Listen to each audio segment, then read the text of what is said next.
મોલેથા ગામે નર્મદાના પટ્ટમાં બેફામ ખનીજ ચોરી, નદીના કુદરતી પ્રવાહને અવરોધી કાયદાનું સરેઆમ ઉલ્લંઘન કર્યું. વડોદરા જિલ્લાના શિનોર તાલુકા અંતર્ગત આવતા મોલેથા ગામના નર્મદા નદીના કાંઠે મોટા પાયે અનધિકૃત રીતે રેતી ખનન થયું હોવાની વિગતો પ્રકાશમાં આવી છે.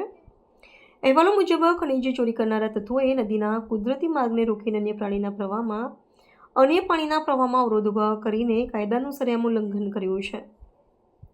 આ વિસ્તારમાં કોઈ અધિકૃત પટ્ટો કે મંજૂરી કે કેમ તે અંગે પ્રશ્નાર્થ સર્જાયા છે. સ્થાનિક સ્તરે થતી ચર્ચાઓ મુજબ જનીન પટેલ અને નીરજ પટેલ નામના વ્યક્તિઓ દ્વારા સમગ્ર ગેરકાયદેસર પ્રવૃત્તિનું સંચાલન કરવામાં આવી રહ્યું છે, જેના કારણે નદીના ઇકોલોજીકલ તંત્ર પર ગંભીર જોખમ ઊભું થયું છે.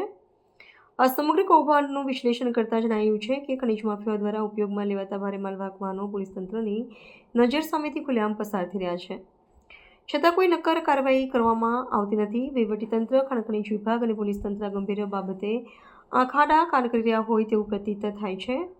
નદીના તટમાંથી મોટા પાયે રેતી કાઢવા માટે ભારે મશીનરીનો ઉપયોગ કરવામાં આવી રહ્યો છે, જે પર્યાવરણીય નિયમોની વિરુદ્ધ છે. તંત્ર આ કથિત ઉદાસીનતાને કારણે માફિયાઓ વધુ શક્તિશાળી બન્યા હોય અને કાયદાનું સન્માન જળવાયું ન હોય તેવી સ્થિતિ સર્જાઈ છે.